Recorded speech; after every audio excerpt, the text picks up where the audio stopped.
Welcome back to Skincare Anarchy. This is Ekta, and I have an awesome guest. I'm in love with her line. It is definitely one of the products she makes is actually one of my all-time favorite products. So I'm super excited to introduce you guys to Polla, who is the founder of Alchemy Forever. Welcome to the show, Ada. I'm so excited you're here. Thank you so much for having me. Oh, it's my honor, and I would love to get started because I know that you have a wonderful journey that I'm sure we would love to hear, and I would love to get started by you telling us about how you got started in the skincare industry and how the brand really came to be.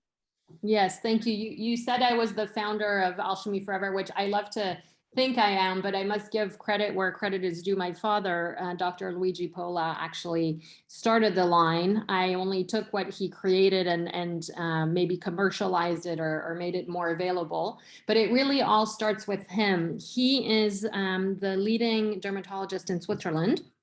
He has been practicing for about 30 years, and he made his name in the world of dermatology by being the first physician to bring laser technology to Europe. So he went to medical school in Switzerland, and then he did his postdoctoral fellowship at Mass General Hospital in Boston, Massachusetts, where he worked in the Wellman Labs, which is where this was in the mid 80s. And this is where lasers for use in dermatology really were created, were invented. So he was, at the right place at the right time, brought that technology back to Europe, to Switzerland when he finished his postdoctoral fellowship, opened his own dermatology practice, and that's really, how it all started. The mask that you mentioned, our Cantic Brightening Moisture Mask, is actually the first product that we ever created, and the whole reason we have a skincare brand. Wow. Do you want to, should I keep on going? Yeah, I want you to keep telling us because that is, for everyone listening, that is the product. That is a game-changing product. I mean, I use that mask, like, I think more than any time I've ever used a mask. It's so beautiful. It works, and it's like this instant effect, like the brightening and it's just been lovely for my skin. So I would love for you to tell us all about that. Well, thank you. So as I mentioned, my father went back and opened his solo derm practice. And, now we think of lasers and we think of tattoo removal, wrinkle removal, hair removal, all those very cosmetic related things. But the first application of lasers in dermatology was actually to treat infants and young children that were suffering from port wine stains and hemangiomas. And so these are big, dark red birthmarks that are very, that appear on the face, and that can become very debilitating and actually lead to diseases, not just cosmetic issues. And so my father was using these lasers to help these young kids that were often under, the age of 5 with these birthmarks. And of course, the first lasers, were big and painful, and the treatment caused these kids to cry. It created inflammation in the skin, heat, pain, extra redness. And so my father, being the big softie that he is, really wanted to find a product that would help heal and soothe these kids' skin post laser, immediately post procedure, so that they would stop crying in his office. And so he couldn't find the right product, that worked for him and for his patients. And so he asked a friend of his who owned and still owns a compounding pharmacy not far from where his office is located. And he said, can you make me a couple jars of this product? This is what I have in mind. These are the ingredients that I envision. I wanted to have it a slight cooling sensation so that it can help kind of take the heat out of the laser treatment. And she did. And so that's how it all started. The kids loved it. The parents took, those little prototypes home with them. Some of the moms even applied it on their faces to kind of show the child it was okay to put this strange product on their face and help with compliance. And then the next time that they went for their follow-up appointments and follow-up treatments, they wanted 2 jars of the mask, one for the child and one for the mom, because she felt like her skin looked so glowing and beautiful, after the mask application. Yeah, So wow, that's so cool. All about crying children is what I always tell people. That is the coolest story, and I love that. And you know what? It's like, I feel like every time true, like, innovation and something magical happens, it's from this this like need in, in like medical practice that comes out from, what we are used to as like the big procedures and stuff. So this is really, really cool to me. I love that, the story behind this is really just trying to help kids, and it turned into this beautiful, wow. So, what about the rest of the brand though? Because I know, every product is, I've definitely heard nothing but great things about the brand, and that's, very well deserved, obviously. How was that in terms of expanding the line and expanding the range? How, did your dad just want to like keep going with more products, or how did that come about? Yes, thank you for asking. So, what happened, I'd say, for the next decade or so, is my father felt some other needs. Little by little, the mask became this one product, and for many years we only had that one product. It wasn't even called Alchemy Forever. It was just in a white jar with a little sticker on it, so there was no branding, no marketing. But my dad liked this idea of creating a product that really filled a gap in what he saw was the skincare needs of his patients. And so over, I'd say, the next decade or so, he created just a couple other products.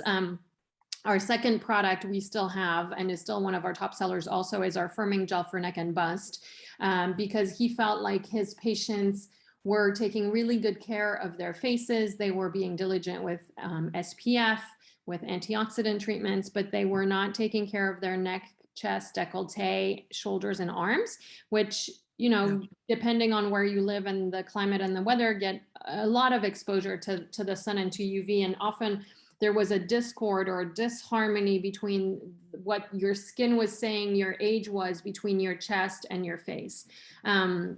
So the products kind of continue to develop quite, I'd say, haphazardly, not at all with any systematic or thought or focus groups or anything like that. Just like a true organic family story of this dermatologist who felt some needs in the marketplace.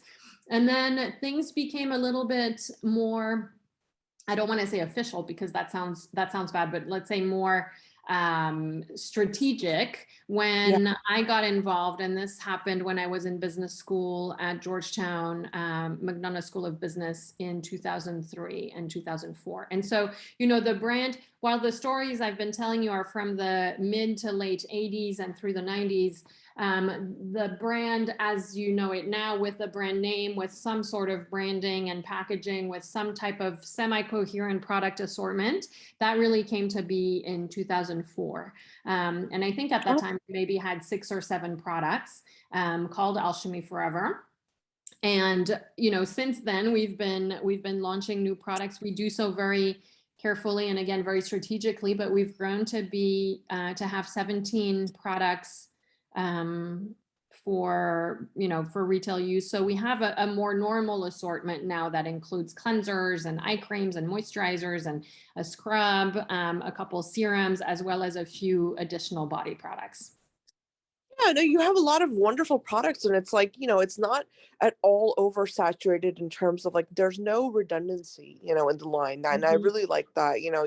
The products, you can tell by just, browsing the website and looking through that everything has its purpose, everything has a place, and it's designed for keeping, the consumers in mind that you're serving. So I really actually very much appreciate that about your brand, is that, it's not redundant, because, there are so many lines now, and obviously I have, the privilege of talking to so many brand owners, and, and it's wonderful, but we don't need 8 cleansers. You know what I mean? Right. Like one line doesn't need to come out with like 8 different cleansers. Like we should have products that are multi-use, multifunctional. And I think that's exactly what, Alchemy Forever is doing, is that you have beautiful products. I mean, the mask that I was referring to, you can honestly have I think I've put this mask up on my personal Dermal Unity account like 18 times. Like I'm obsessed. Like every time I mask with it, I literally, and it's not because I'm trying to promote or anything, it's because I genuinely, every time that I use the product, feel like my skin is benefiting and it's getting the results I want like immediately. And I love the whole experience of it. So, that's my point, is like when you shop for a product as a consumer, you should feel like this product is something I absolutely need because I know exactly how I'm going to feel when I use it. And that's also where the self-care aspect, ties in for consumerism if you really think about it, you know? Yes, for sure. And I love your comment about how you appreciate, the tightness of the line, or how we don't have a million SKUs. We get a lot of questions always about, what's your newest product? When are you launching a new product? What's coming down the pipeline? What's the next thing you're going to launch? And we launch products maybe every 2 years. And only if we feel that we have a gap in our assortment and that we can contribute a product that is better than what's already on the market. And we are not, our ambition is not to be a brand with 100 SKUs. Like you said, we don't need 17 cleansers. Yeah. We would like to offer a complete line, in the sense that if you would like to use Alchemy Forever products only for your skincare, you have what you need. Although we don't even say you must. I own a skincare brand and I still use products from other brands. I like to cocktail. I think that most consumers cocktail different brands. I think different brands shine in different areas. And so we really try to make products that are exceptional and that fill a need, and we don't do newness for newness's sake. And you mentioned self-care, and of course taking care of your skin is part of self-care. We actually, one of our trademarked slogans is self-care through skincare. And so of course I encourage everybody always to use many skincare products, because it really is like a timeout from a busy day that's spent for most of us taking care of other people, and it is your time to take care of yourself.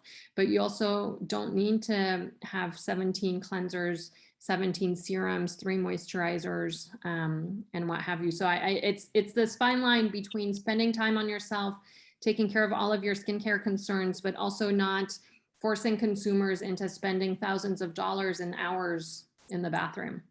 Yeah, no, I really love that. And I definitely, as a consumer, I really appreciate that. Whenever I find a brand that's like that, and, I'm the same way. Obviously, all of us, we like to mix and match with different brands, and that's a beautiful thing. That's wonderful. And not every brand can make the best of everything, or even if they do, it might not be suitable for you. But I think Exactly. that, but I think that it's important that whatever you're picking from the brand, that product is something that's going to really make you happy on multiple levels. And that's why, you Yes. know, for me as a consumer, that's kind of like my bar that I set for myself, that, is this a product that I'm going to keep right next to me on my vanity, and every night I have access to it. You know what I mean? So it's like, and if I can say that about a brand, even if it's one product by them, then to me, that's a phenomenal line. You know what I mean? Because they've created something that I can really trust. And that's exactly how I feel about your brand. So I really, really commend you, and definitely commend your father for creating such a beautiful, especially the mask, beautiful one. Thank you. I love what you say about, products that make you feel, that give you happiness on multiple levels. And certainly our number one goal is to make your skin happy. So to make a difference in your skin, and make your skin the best version of what it can be. But certainly I also believe that, and this again goes back to the self-care piece, that taking care of your skin is a way to feel happier, whether it's because you have taken a few minutes of downtime for yourself, whether it is because your skin looks better and so you feel more confident and so you're acting kind of as the best version of yourself. But certainly there's a happiness impact, or there's a happiness option that's bigger than only skin. And if you think of skin, and I take this very seriously, and I think about this a lot, there are few things that are more intimate than skincare. I mean, you're taking products that we create and applying them on your face and on your body, and it's a very important, very intimate gesture, Process. or Yeah. process. Exactly. And we think of that when we create products, and make sure, and again, that kind of drives the standards that we hold ourselves to when we're creating product.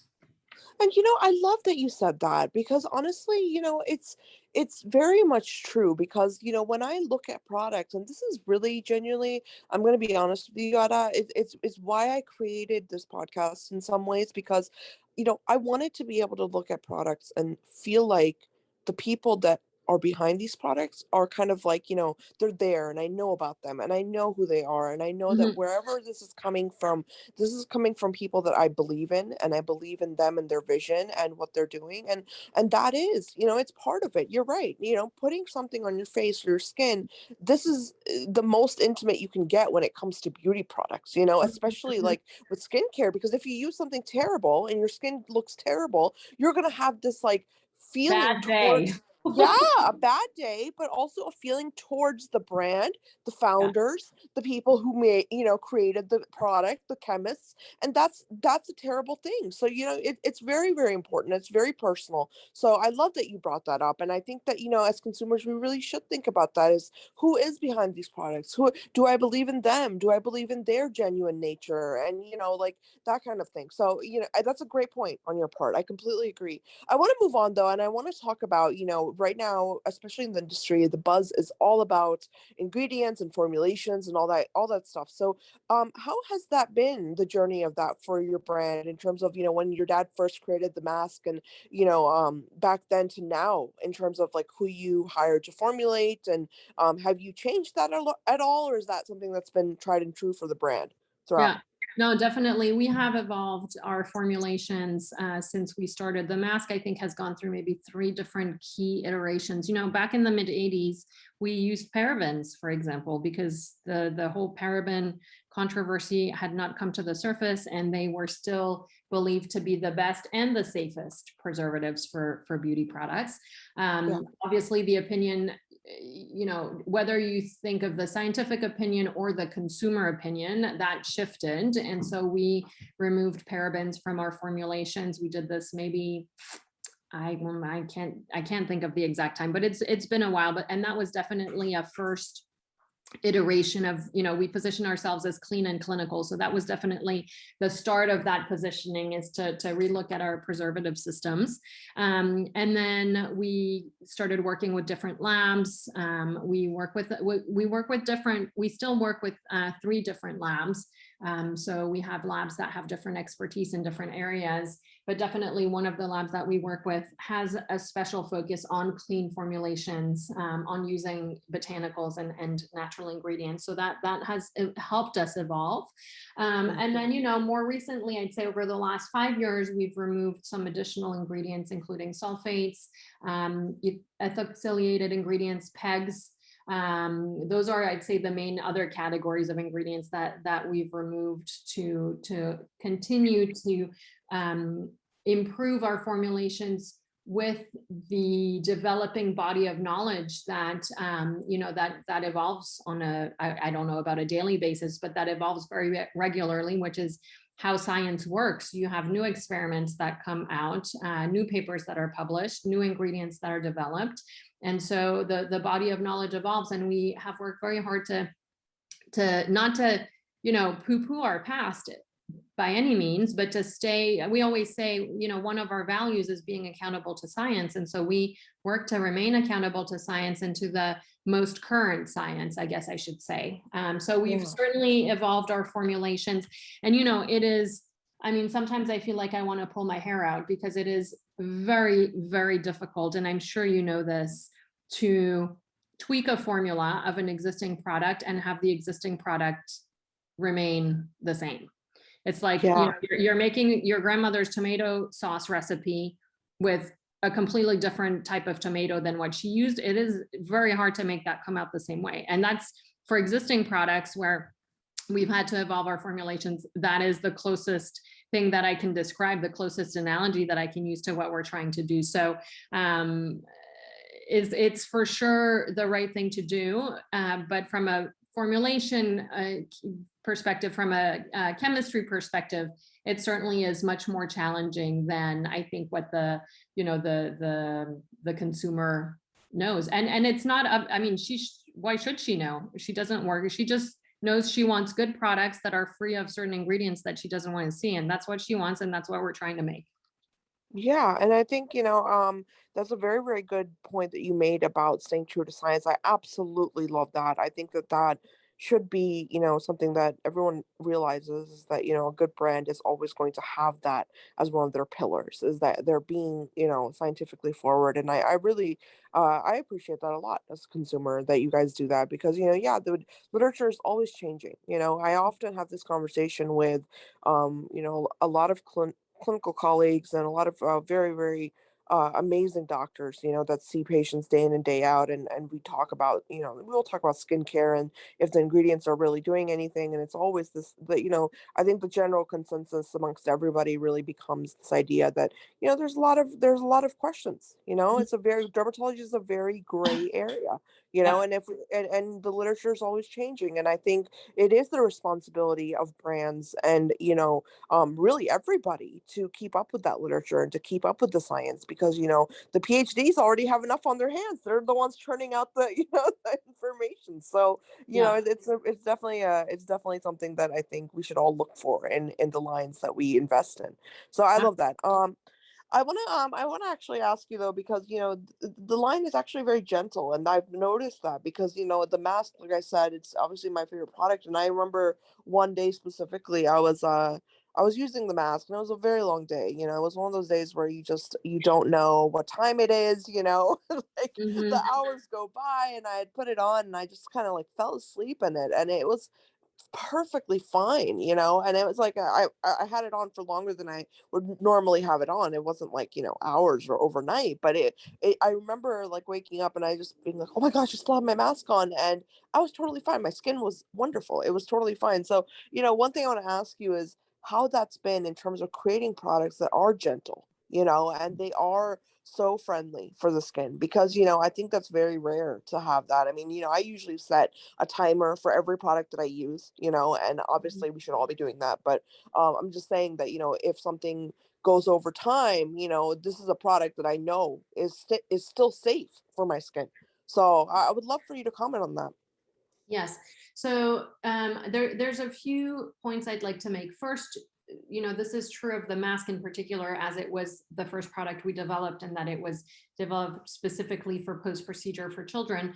I mean, my father was using this on kids that were from 6 months to, 5, 6, 7 years of age. And he was using this product on their skin after having traumatized their skin by using a pulse dye laser on it. So their skin was already inflamed. It was red, it was hot, it was painful.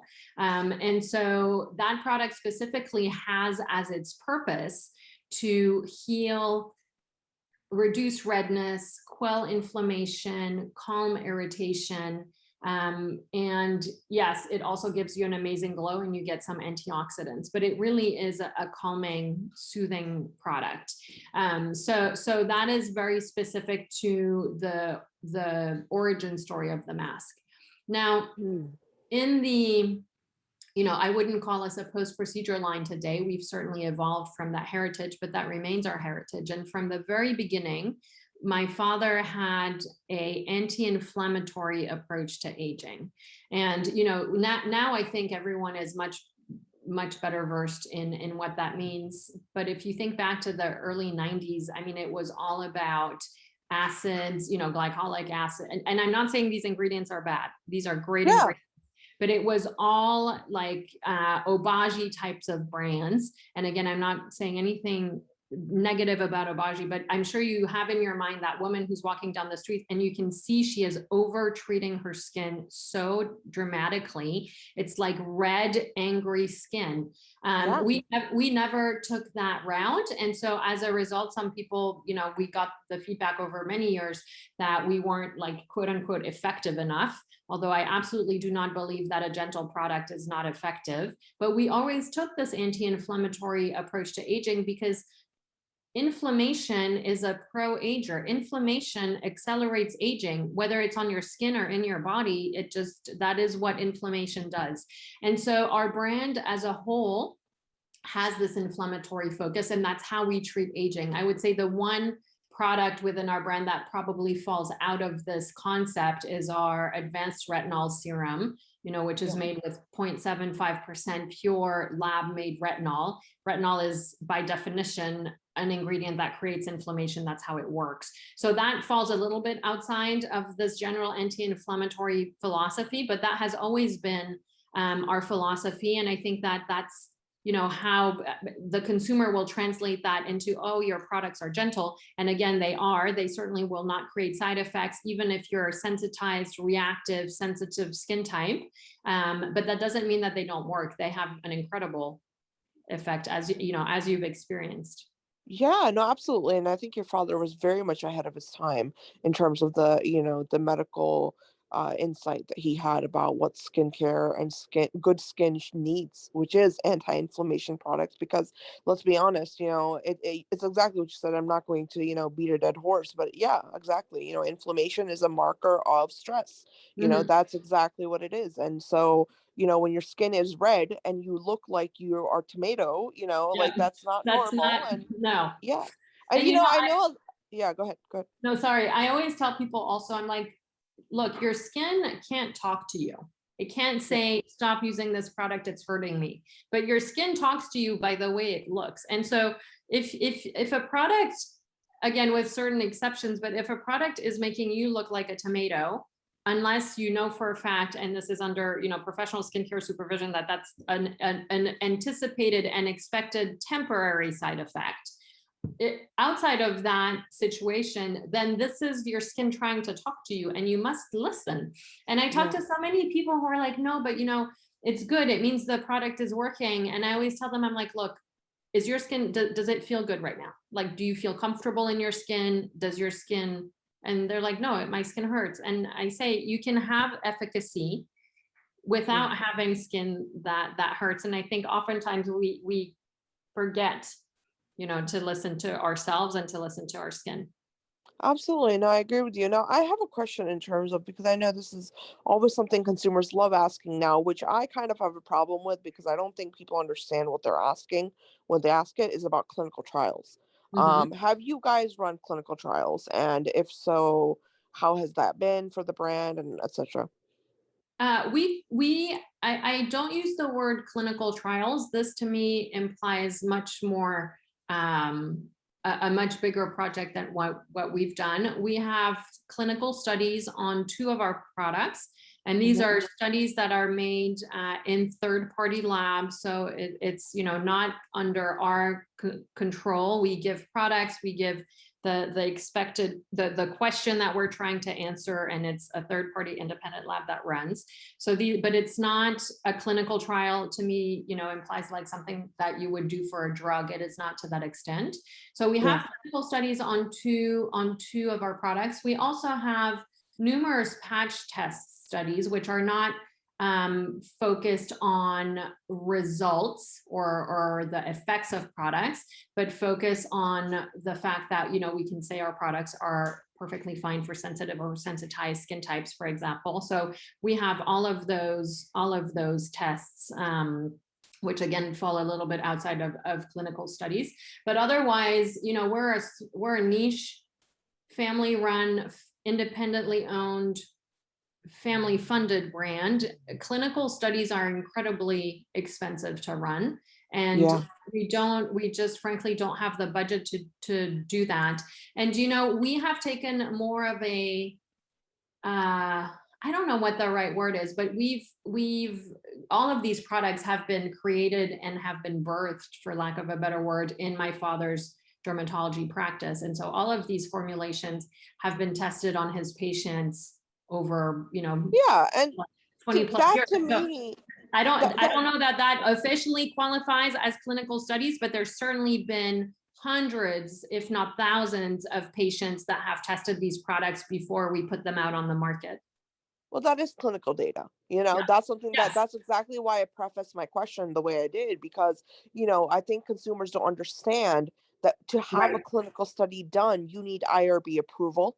You need to Yes. go through the actual, like, it's like a governmental process in a lot of ways. It's usually done not for specific products, it's done for Their certain ingredients. agents and Yeah. ingredients. Yes, Yeah. exactly. And so if we want, as a community, as a skincare community, for everything to be run as clinical trials, then I would really urge all consumers and all doctors and everybody out there to start urging labs and, universities and academia run facilities to start running clinical trials on ingredients. Mhm. They're the ones that with the NIH funding, they're the ones that have, all of these resources available to them. And it would be lovely to create a database or a data bank where now brands can go and say that, okay, clinical studies have been run on these ingredients. And so we can utilize them. You know what I mean? That is, I think, better approached when it comes to skincare in terms of asking for clinical data, because you can't hold brands accountable to be running these extensive studies that, like you said,